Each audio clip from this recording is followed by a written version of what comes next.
Okay, you got a car that you like the way it looks, except there's one problem. Let me show you. How ugly is the sun pass thing there? That thing looks terrible there. It's bright white on the inside of the car. It's like sticks out like a sore thumb. So I found this sleeve for it. Let me show you. It is a two-piece black silicone sleeve that should make that ugly white thing invisible. What do you say we put it on and see how it works? Let's use my daughter's dirty car as a workbench. So you remove the suction cups. Not bad, not too bad. Then you put on the sleeve and obviously you match up. It only goes one way. Ooh, it fits kind of snugly on there. Does work. So you just blow in and inflate it a little bit. Makes a little room for it to move. Kind of like when you're installing a tire. Almost there. This is a big giant pain in the butt, but worthwhile. Okay. See if I can get this suction cup back on there. I think I did it. Wouldn't it be funny if there was something in the instructions that said how to do this without it being quite so difficult? Did I leave a part in here? Is that why it's so hard to do? Comes with black suction cups. How cool is that? You just got to pull them out before you put it on like an idiot. Goes on so much easier when you do the smart thing and look at things first. Let's try this cool new black suction cup that it comes with.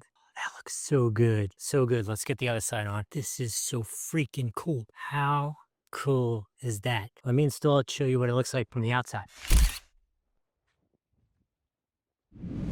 So much better. Got something you want to cover up with the temporary magnet? I have my stunt vehicle here where I do a lot of videos relating to this vehicle, and I really don't feel like sharing my license plate with you, which means I have to take it off every single time I want to do a video until now. Check this out. Or would that be a magnetic sheet? Either way, what do you say we cut it down to size and see if it'll just stick on my license plate so I don't have to take it on and off all the time? Rolled up pretty good here.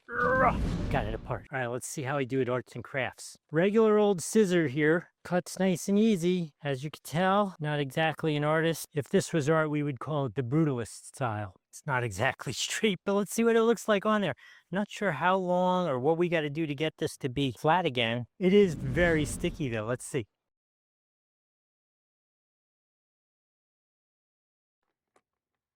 Doesn't like to stick to my license plate. Interesting. Don't know why it doesn't stick to my license plate, but let's just try the side of a car. This car is all carbon fiber and composite, so we're not going to use that one. But what do you say we try the good old-fashioned basic Chevy? That's cool. That works perfect. I don't understand why it didn't work on my license plate. Let me try it on the back of this truck. It was a great idea that doesn't really work. If you know why it doesn't stick to license plates in Florida like it sticks to the truck, let me know. Put that in the comments below. If you want to get this for some other use other than a license plate, I mean, it's cool. You can use the link here on the screen or the one down below. Both of them work the same way. I appreciate it. Helps out the channel a little bit. Ooh, while we're doing this, if I've added some value, like the video, follow the channel. And again, in the comments, say, Doug, why are you trying to attach this to a license plate? The license plate's made out of carbon fiber or something that's not metallic. It's definitely not aluminum. So I don't know why it's not sticking to the license plate because it sticks perfectly to the car. I don't know. I give up. You put in the comments. You let me know. Hope this was helpful. We'll see you next time.